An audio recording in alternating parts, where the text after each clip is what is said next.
Sampurasun, Assalamualaikum warahmatullahi wabarakatuh. Seperti biasa, jumpa lagi dengan saya Feni Rama Official dan bersama Habib Muhammad Noval Syami Alatas.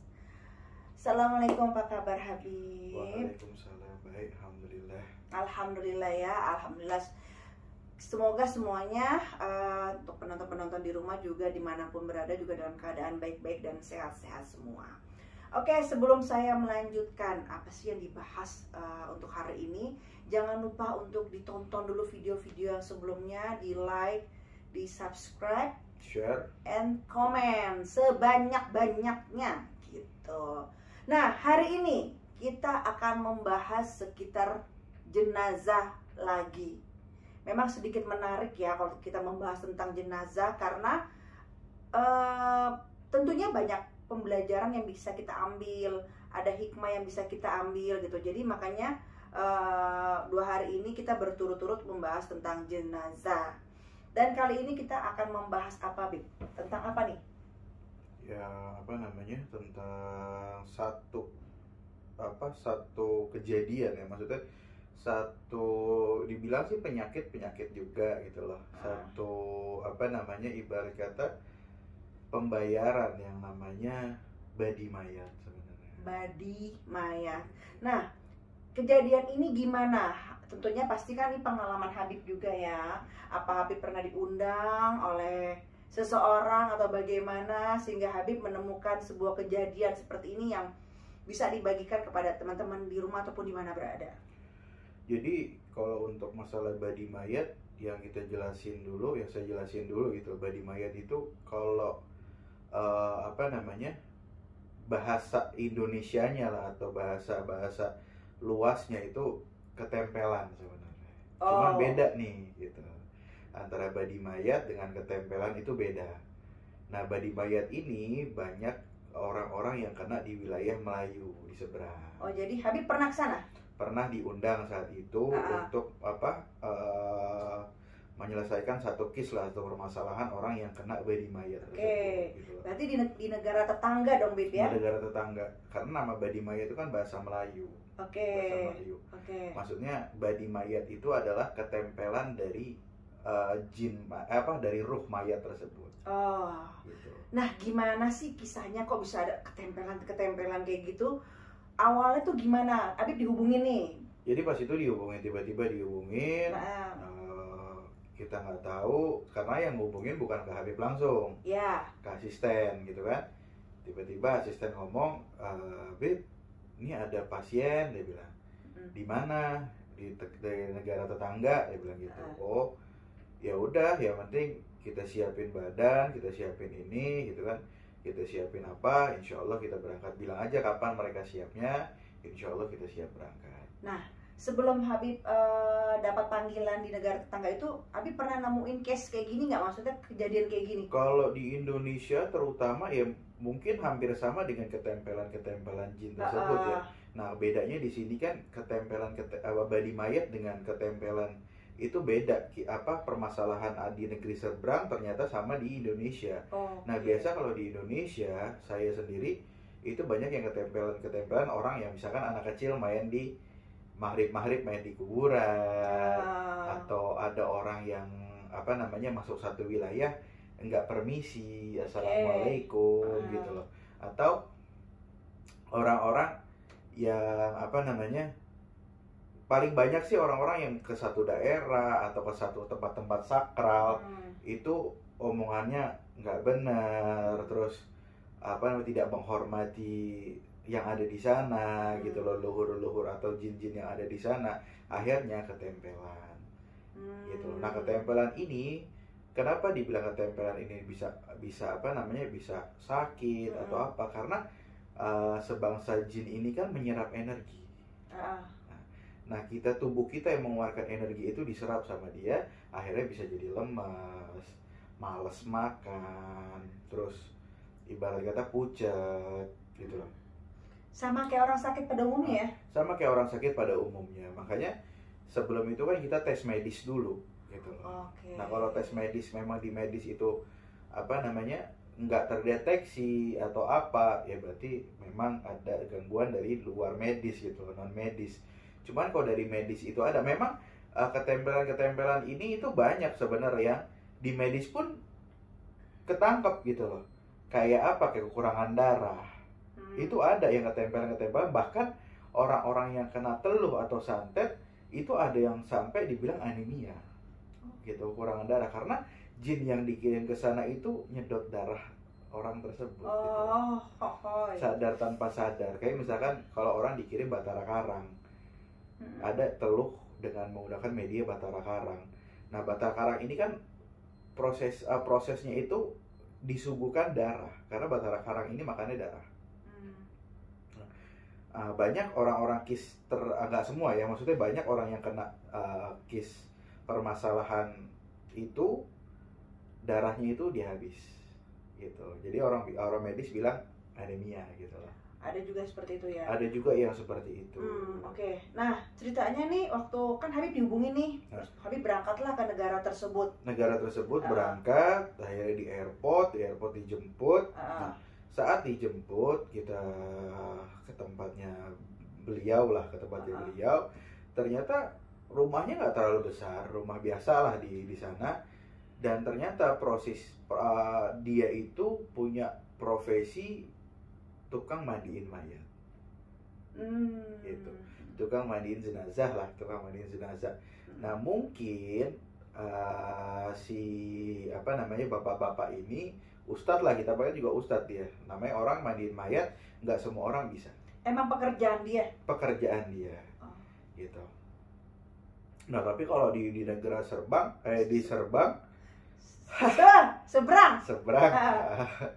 di negara tetangga itu profesi mandiin mayat itu sangat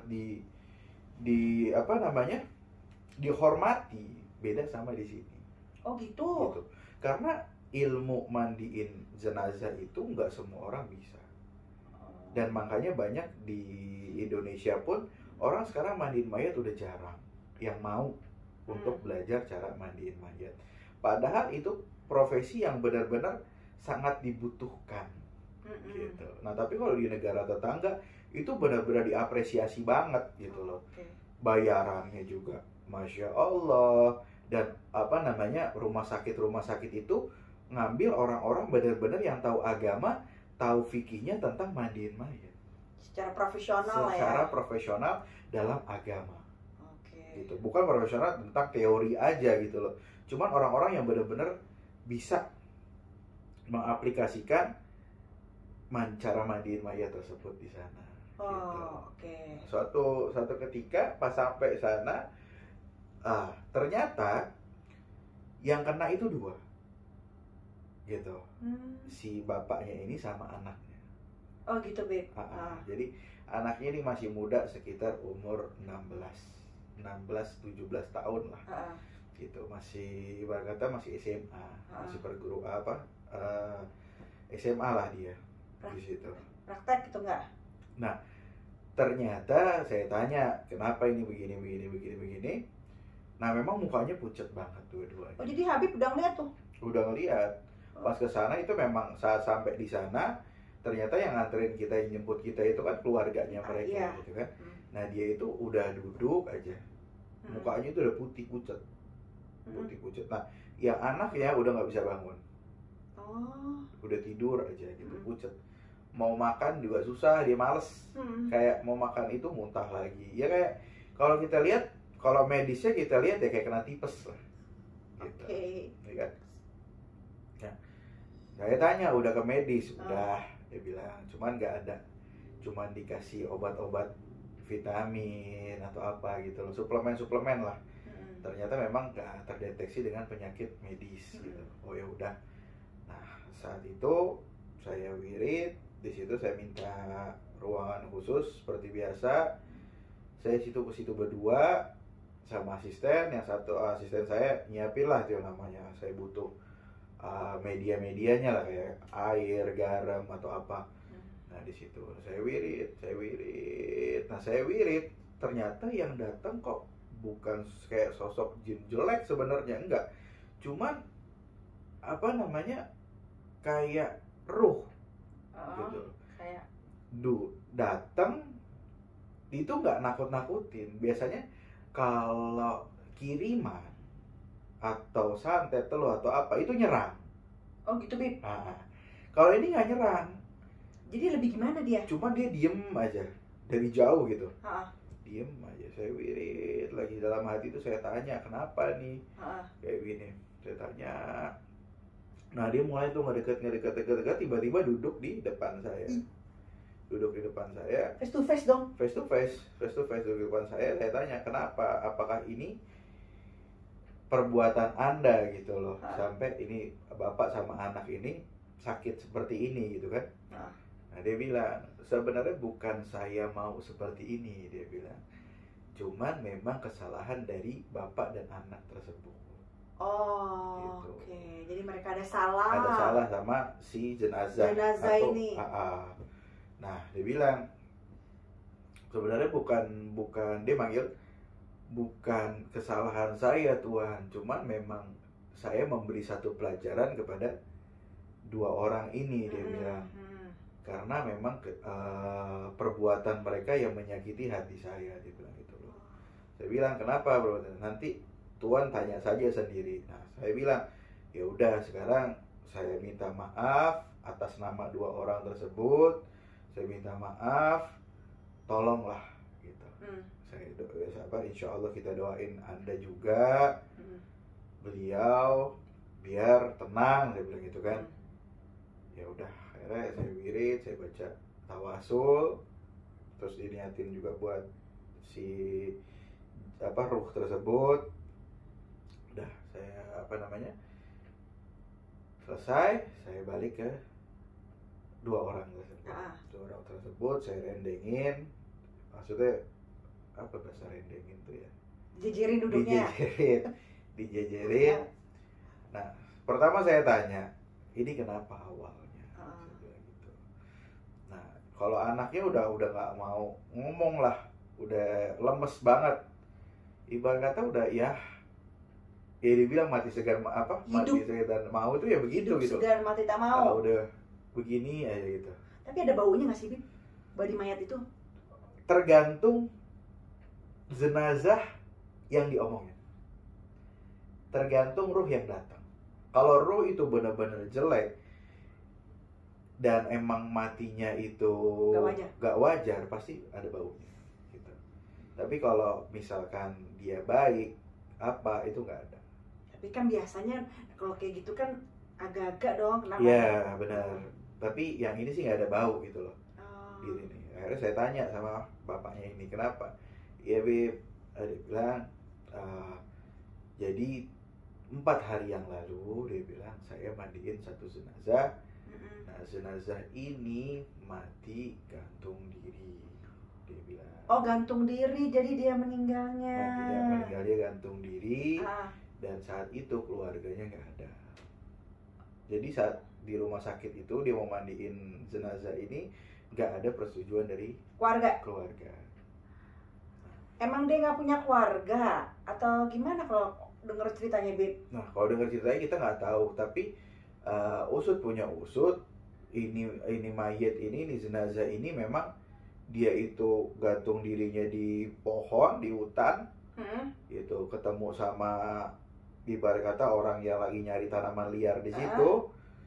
Akhirnya diambil polisi, dibawa ke rumah sakit tersebut, ditunggu sampai 4 hari itu nggak ada yang ngoling atau keluarganya yang datang, dan nggak ada KTP. Wah. Gitu. Nah kalau istilahnya nggak ada pengenal. Nah kalau di sana kan kalau begitu langsung dimandiin, dikubur di tempat umum di situ. Gitu. Saat dimandiin, nah salahnya dia bawa anaknya itu untuk ngajarin sebenarnya. Oh niatnya tuh mau ngajarin anak ini. Mau ngajarin anaknya. Cuman anaknya ini udah dipesenin bahwa mulutnya hati-hati. Gitu. Mulutnya hati-hati, jangan ngebatin. Gitu. Oh jadi bukan hanya ngucap doang, ngebatin juga nggak boleh? Ngebatin juga nggak boleh sebenarnya. Jadi kalau misalkan kita lagi mandiin jenazah dan jenazahnya itu ada sesuatu hal lah yang emang bikin kita kaget gitu, Kalau misalkan kita ngebatin langsung istighfar, astagfirullahaladzim. Oke. Itu penangkalnya sebenarnya. Oke. Nah ternyata pas dia cerita panjang lebar, nah saat dimandiin itu ada satu bagian kupingnya ini ngeluarin darah, yang darahnya itu nggak berhenti. Dan bau darahnya itu. Udah dibersihin, tetap aja keluar. Dibersihin, tetap aja keluar. Nah, apa namanya? Ternyata nih anak ngomong. Oh, jadi dia bukan ngebatin dong berarti? Bukan ngebatin, ngomong langsung. Lebih. Ini jenazah ngerepotin banget lah ibarat kata gitu. Oh, jadi ibaratnya tuh kalau kita bahasa Indonesia bilang ngerundung apa gimana ya? Ini jenazah ngerepotin banget sih, darahnya nggak berhenti gitu. Ya Allah Tuhan. Udah matinya bunuh diri, dia bilang gitu. Oh, ngedumel istilahnya ngedumel. Namanya anak muda kan, dia bilang gitu. Udah diperingatin jangan begitu. Cuma udah diperingatin begitu, tetap hatinya juga ngedumel lagi gitu, ngomong begitu. Okay. Selesai dimandiin, dikubur juga ada satu hal yang memang apa namanya nggak normal lah sebenarnya. Dilihat di situ. Nah itu ngebatin lagi di situ. Si anak itu. Tapi jadi, kalau si yang orang tuanya enggak. Jadi kayaknya orang tuanya ini kena splitteran dari anaknya tersebut gitu loh. Ya udah, saya bilang, oh ya udahlah, sekarang istighfar, semua minta maaf sama jenazah tersebut, bilang gitu. Karena semua orang memang tidak ada yang sempurna kan manusia. Kita nggak bisa nyalahin orang itu bunuh diri atau apa, semua itu kan punya permasalahan masing-masing gitu loh. Nah, tugas seorang pemandi mayat yaitu ya sudah mandiin mayat aja, nggak usah ngomong ini jenazah beginilah, jenazah begitulah, apalagi sampai di share di luar untuk menjelek-jelekan, itu nggak boleh. Nggak boleh ya. Tapi kalau untuk ibarat kata mengedukasi atau apa, is okay, pelajaran lah, untuk memberi pelajaran.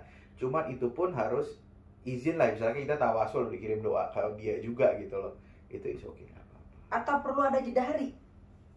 Iyalah, harus ada jeda hari sebenarnya, karena jenazah itu kan saat, apalagi jenazah orang-orang yang matinya nggak wajar, apalagi nggak ada keluarga, itu kan yang namanya roh gentayangan itu kan sebenarnya ada, gitu loh. Orang roh gentayangan itu sebenarnya bukan roh ya gentayangan apa nakut-nakutin orang, itu enggak sebenarnya. Jadi orang-orang yang sudah meninggal ini ruhnya itu kan dikasih izin sama Allah Ta'ala ini kan untuk keliling ngelihat sanak saudaranya, yang terutama dia lihat kondisi jenazahnya, terus keliling untuk ngelihat sanak saudaranya. Itu ada 40 hari dalam satu riwayat. Terus ada riwayat lain yang sampai bilang 4 bulan atau 3 bulan. Itu banyaklah riwayat-riwayat seperti itu. Tapi yang saya belajar dulu itu selama 40 hari. Jadi dia itu di keluarga itu 40 hari. Gitu. Selebihnya itu urusan dia sama Allah Ta'ala gitu kan. Nah, tapi ada satu waktu-waktu khusus yang memang roh itu datang kepada sanak keluarganya. Yang misalkan contoh di setiap malam Jumat, itu roh keluarga yang sudah gak ada itu berdiri di depan pintu masuk setiap malam Jumat. Itu ngelihat nih yang ditinggalinnya masih doain dia nggak di malam Jumat, masih ngirim Yasin atau Fatihah nggak di malam Jumat. Itu itu pasti setiap malam Jumat itu. Terus ada di malam Idul Fitri dan Idul Adha. Terus malam 1 Syuro, ya kan, malam 1 Muharram 1 Syuro tuh, dan Asyura 10 Muharram. Itu roh-roh itu dikasih izin sama Allah Ta'ala untuk nengok ke sanak keluarganya. Makanya kalau misalkan ada orang yang baru meninggal terus ada sanak keluarga yang dimimpiin, itu salah satu itu gitu loh. Karena bagian orang roh itu mampir gitu loh, ngasih pesan lah atau apa, itu dalam mimpi. Karena komunikasi kita sama roh atau sama dimensi keempat, bangsa jin atau apa, itu dalam mimpi itu bisa. Gitu. Nah, apa namanya? Disitulah ternyata permasalahannya orang itu kena yang namanya badi mayat. Badi mayat. Badi mayat. Oke, ini pertanyaan saya, Bib. Itu kan yang mandiin istilahnya ya, dan dia ngajak anak niatnya mau ngajarin. Kalau kita yang ngelayat nih kan ya, namanya kita ngelayat datang ke orang yang meninggal. Yang kita tahu notabene mungkin meninggalnya gak wajar gitu ya, atau bagaimana lah gitu. Nah pas ketika kita datang, ternyata emang si jenazah tersebut penampilannya tuh nggak ngenakin di hati kita gitu loh. Nah orang-orang mayat kayak gitu bisa kena badi mayat gak? Bisa aja, karena kan menyakiti hati mayat tersebut, jenazah tersebut. Makanya kalau kita lagi takziah atau ziarah lah, atau apa namanya, datang ke suatu orang yang sudah meninggal, ngelihat kondisi jenazah seperti apapun, kalau misalkan jelek ya istighfar aja. Gitu ya. Astagfirullah, jangan sampai kita ngerundung lah, ngedumel atau bahkan ngebully yang udah nggak ada gitu lah. Ngebatin juga Ngebatin harus istighfar, astagfirullahaladzim, ya Allah. Ibaratnya engkau mungkin melihatkan saya seperti ini untuk pelajaran saya. Oke. Karena bisa ngajak.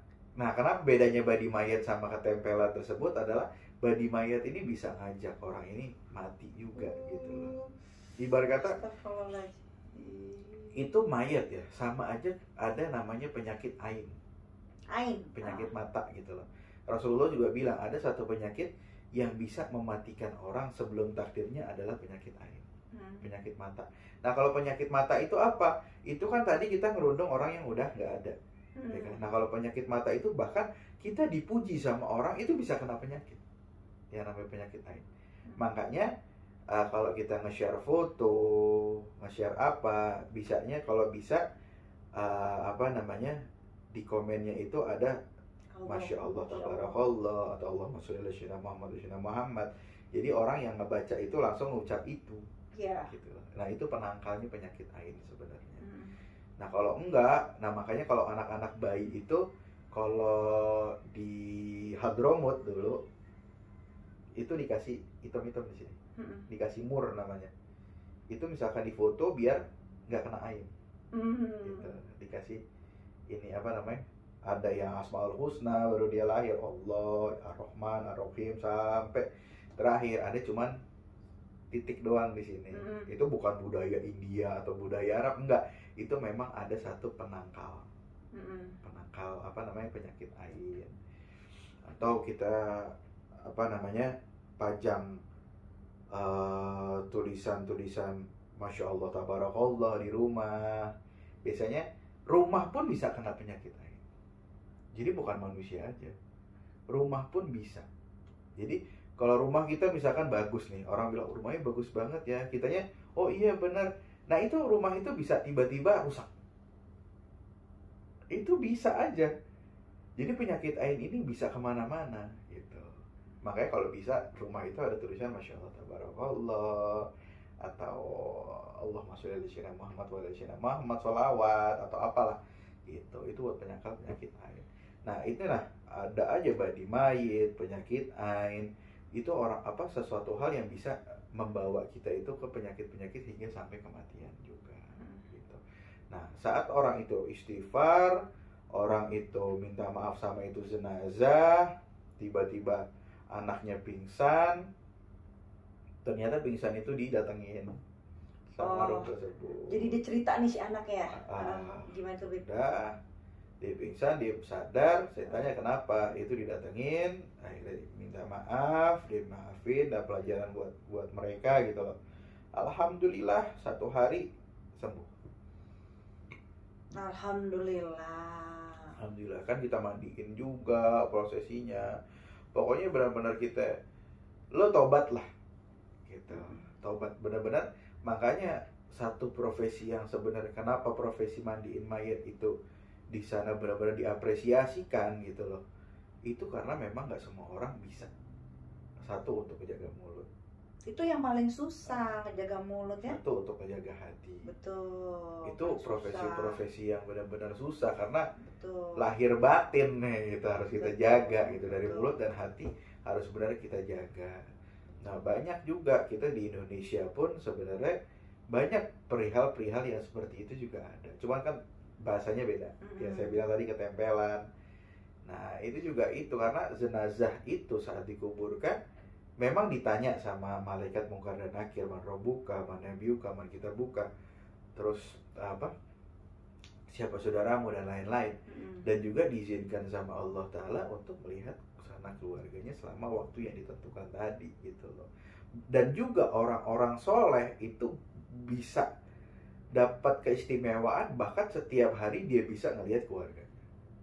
Masya Allah. Gitu. Makanya kalau kita ziarah juga ke orang-orang yang soleh, orang-orang wali Allah, itu kan beliau juga hadir di situ. Gitu. Dapat itu ya, dapat green card. Dapat green card, dapat kespesialan khusus untuk Allah Ta'ala, karena yang mati itu adalah jasad. Betul. Utamanya gitu hakikatnya. Nah ruh ini kan tetap hidup abadi. Nah tergantung nanti ruh ini seperti apa gitu loh. Betul. Ada yang ditaruh disiksa terus sampai siksa kubur itu kan ada. Ada yang memang nungguin sampai hari akhir nanti dengan tempat yang sejuk. Apa itu ada. Ada juga yang dapat green card, dia bisa, bahkan wali Allah bisa ke Gunung Qaf, ke tempat-tempat wali-wali di situ berzikir, sholat, makan gitu. Mereka pun makan juga gitu loh. Nah itulah apa namanya, beda-beda hal bagaimana orang ini yang matinya seperti ini, orang ini matinya seperti ini, orang ini matinya seperti itu gitu. Intinya bahwa dari semua itu yang terpenting adalah hari akhir kita. Yang dilihat sama Allah tuh hari akhir kita. Saat kita sebelum meninggal ini, dalam 40 hari sebelum kita meninggal ini, kita ini kemana? Yang dilihat sama Allah itu, makanya ulama-ulama dulu bilang, yang dilihat itu hari akhir. Saat engkau sebelum mendapat dicabut ajal, ruh itu dicabut sama malaikat Israel ini, engkau ini lebih dekat ke Allah atau ke selain Allah. Ya, gitu. Makanya ada istilah husnul khotimah ya. Husnul khotimah, su'ul khotimah, ya kan? Husnul khotimah yang baik, su'ul khotimah yang jelek. Gitu.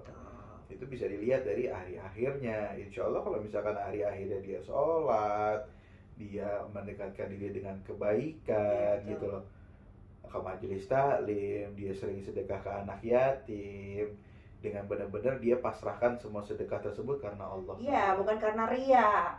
Nah, karena Allah Ta'ala, itu insya Allah.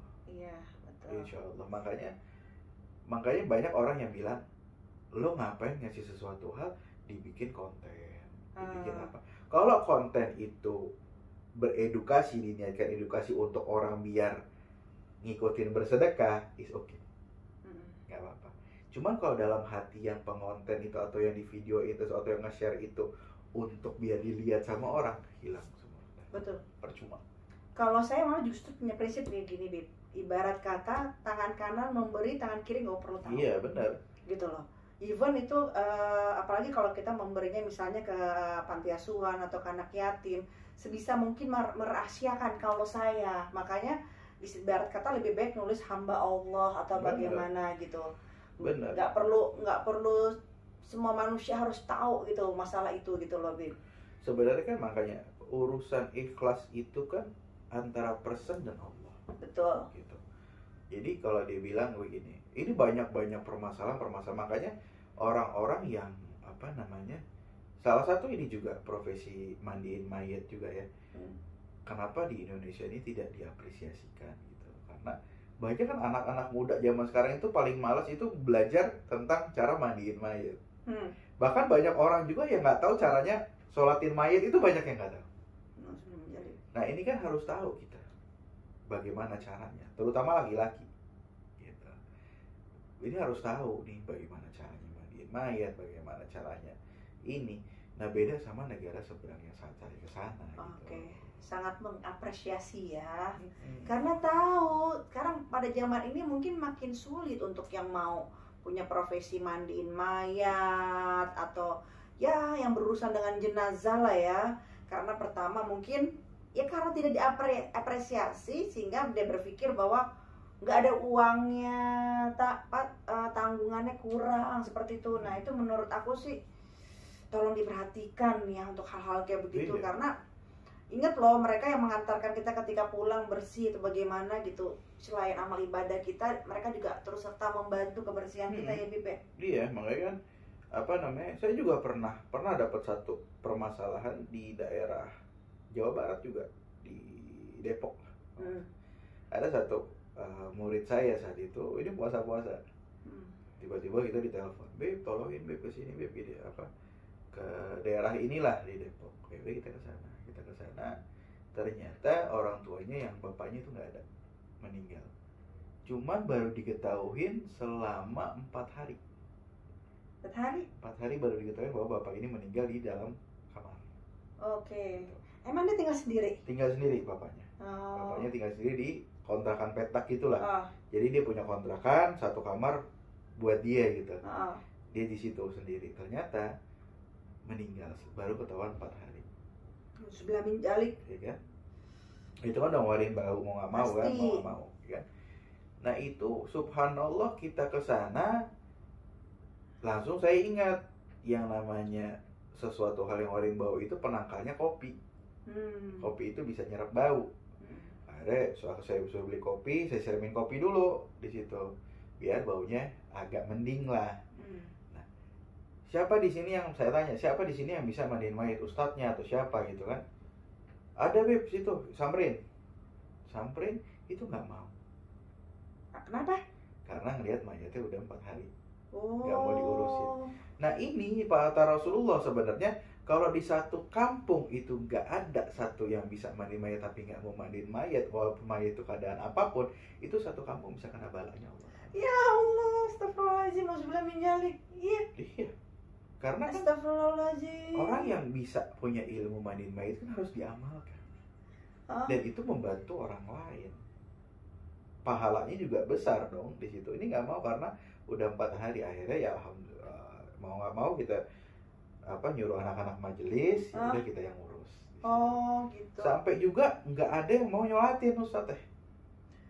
Astagfirullah. Kita nggak tahu lah mayit ini punya permasalahan apa saat masih hidup kan, kita nggak tahu gitu. Allahu a'lam ya. Allahu a'lam, itu urusan dia dengan Allah Ta'ala, dengan orang sekitar. Cuman kan yang namanya tokoh agama di satu kampung itu mau seperti apapun tetap harus menuai kewajibannya. Betul, gitu loh. Betul. Nyolatin, jadi imam sholat jenazah atau mandiin jenazah tersebut dalam satu kampung, ya ini nggak ada yang mau. Betul. Akhirnya ya udah kita semua alhamdulillah ya udah selesai. Nah itu bisa kena bala satu kampung tersebut kalau ada satu ustadz atau yang dibilang tokoh agama di kampung tersebut tidak mau. Itu sampai gitu. Seperti itunya. Nah itu dia, maka saya bilang jadiin pembelajaran. Jadi maksudnya gini, biarkan persoalan dia tuh urusan dia sama Allah. Nah kita yang hidup ya ada kewajiban juga. Jadi itu seperti cobaan juga buat kita, bahwa ya kita tetap bertanggung jawab ya istilahnya, karena kita mengetahui itu semua, membantu mengantarkan beliau sampai ke liang lahat atau bagaimana gitu kan. Kecuali pembunuhan ya, kecuali pembunuhan atau kecuali bunuh diri. Nah itu mungkin kita bisa langsung lapor kepada rumah sakit terlebih dahulu ya Bib ya. Nah kalau misalnya seandainya yang meninggalnya karena ya sakit atau bagaimana gitu kan, ya ada baiknya kita ya ada action yang kita lakukan untuk almarhum atau almarhumah tersebut. Membantu lah, untuk membantu ya minimal ya gitu. Makanya kalau ada alasan-alasan nggak ada duitnya atau apa, ya itu kan tergantung sana keluarganya juga kan, mau ngasih atau enggak sebagai hadiah gitu loh. Karena ya harus ada take a gift sebenarnya kalau soal masalah-masalah seperti itu urusan sana keluarganya mau ngasih berapa atau bagaimana gitu loh. Itu harus diapresiasikan juga. Nah makanya pelajaran buat kita ini dalam hal yang namanya badi mayat ini adalah jangan pernah menggerundung orang bahkan yang sudah meninggal gitu. Jangan pernah mencaci atau merendahkan orang bahkan yang sudah meninggal, apalagi menghina ya, Tuh, jadi kalau untuk kalian semua teman-teman yang ngelayat dimanapun berada, apapun yang kalian lihat, fenomena-fenomena, mendingan istighfar. Dan juga jangan sampai ngedumel gitu. Mungkin mulut nggak terucap tapi hati kadang-kadang ngedumel, ngebatin gitu. Nah itu langsung istighfar segera mungkin gitu, karena beliau masih ada di sekitar situ juga gitu. Begitu Bib, ada lagi yang mau disampaikan? Next ya, oke. Oke, untuk teman-teman di rumah jangan lupa di like, subscribe, share, and comment. Share sebanyak-banyaknya. Ingat, note-nya adalah ambil sisi baiknya ya Beb ya, buang sisi buruknya gitu. Nggak ada salahnya nih, seandainya nih kamu sebel sama aku, ya nggak apa-apa, nggak ada salahnya, ambil sisi baiknya aja cerita-cerita ini gitu ya.